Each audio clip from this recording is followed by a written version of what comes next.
Ryan. Thanks for joining me today. I'm really excited to hear your thoughts on thought leadership. So thought leadership is really important to companies that are trying to elevate their brand, especially when it's in a very competitive and busy marketplace.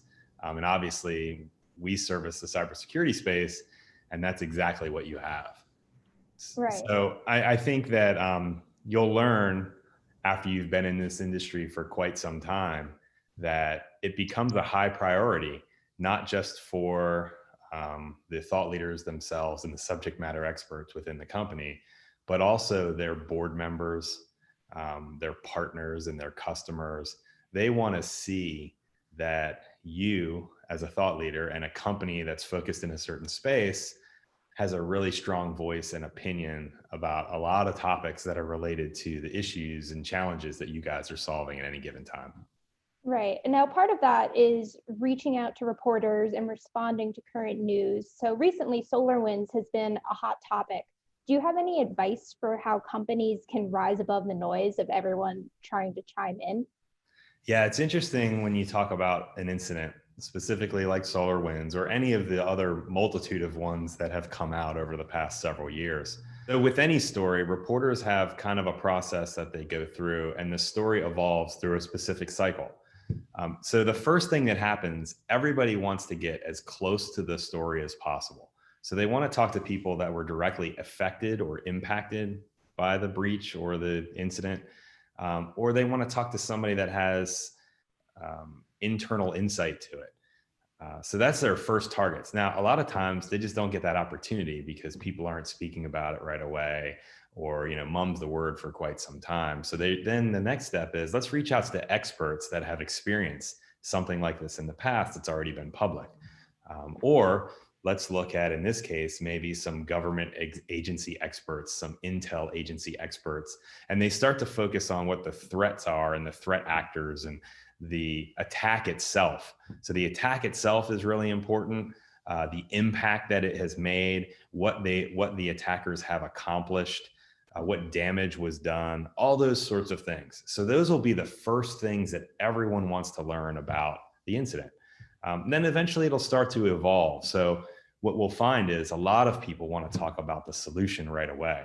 Well, that's great. And it's super helpful to the community down the road. And so if you can bring something to bear in that regard, you can really demonstrate some thought leadership and establish some credibility, especially if you get a third party that's willing to take your story to market.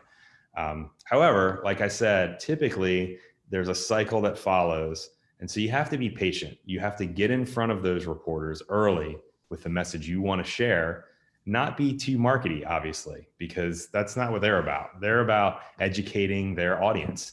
And their audience wants to learn what the latest news is, but they don't want to be sold anything just yet. So what's really important is for you to follow the process, keep those ideas in mind, and be in front of the reporters so that when the story does shift and they start talking about solutions, you might be the first one that they come to. I think that's awesome insight. I think, at least in my experience, I have noticed that companies' first instinct is to go that markety route, being like, I have X solution, and this totally would have prevented this from ever happening. Do you have any best practice tips for how to avoid, I guess, victim blaming in a way, instead of, wagging your finger at the company that has experienced an incident, how to address it in a more reflective manner? Yeah, so I think it's really important to realize, and for every vendor out there that's trying to get their story out there to realize, and they do for the most part, that this could happen to anybody. I mean, honestly, there's no way to defend yourself perfectly.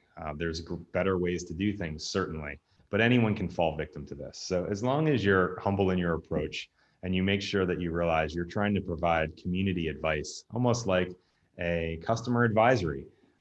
This is what you could do. These are things that we should be thinking about. This is the direction the industry should be going. But you need to have specific examples. I do think, obviously, look, everyone wants to sell their product, and we totally get that.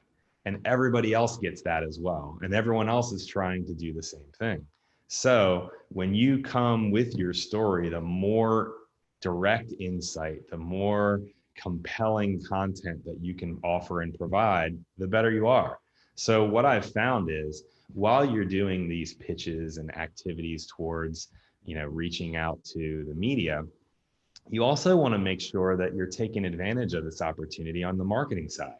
So there's nothing to stop you from putting together a podcast, putting together best practices, 5 things you should be paying attention to during SolarWinds or whatever the incident may be, and sharing that with your customer base, sharing that with your prospects. There's so many ways to do that through email campaigns, um, infographics, webinars, all these sorts of things that you can do and take steps to improve your position. The other thing I would caution folks about is being too discriminative around the types of reporters that you go after. You really want to go after the reporters that are covering the story. What we found is that our clients tend to tier reporters in different levels and really target those types of tiers. In an instance like this, I think you really want to get your word out to those that are willing and able and looking to listen, and have a story that aligns with what you can offer for their audience. Even if it's somebody that's a newer reporter that's covering the story, if you can get your name out there around the story and tied to it, you start to demonstrate and build some credibility so that the tier one folks have something to reference when your pitch lands on their desk. It's not just you being mentioned in the story that's valuable. If the story is about your market, it's valuable. If a customer of yours is talking to the issue, or a prospect, or even a competitor, you have an opportunity there because the story still relates to you. And while your name is not mentioned, the market that you're addressing, the issues that you're addressing are top line and out there. And that's not something to be taken lightly. There's great opportunities for you to work that messaging into your own marketing content, use as email campaigns, as we discussed before, or leave behinds for prospects and others that you're approaching to grow your business.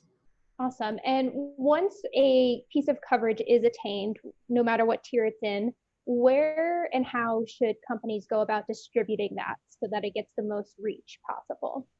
Yeah, so this is one thing that's really interesting because this the buck doesn't stop there, right? Just because you get a mention in a story, you know, it's hard for people to find those stories, right? So you want to make sure that you put it front and center. So, as we talked about before, there's social media opportunities. There's LinkedIn is a really great opportunity where, you can make a comment on an issue relevant to it. Maybe you talk about a few pieces that weren't included in the story, and then you link that story to it. Get that out to your followers. Social media is a great platform to do that. And then again, the marketing campaigns that we discussed earlier. That's awesome. So thank you so much. I know we can go on forever and there's a million and one different aspects to thought leadership. So we'll definitely talk again soon. But I think you shared some really great insight and I'm looking forward to talking again. Great. Thanks a lot. Have a great one.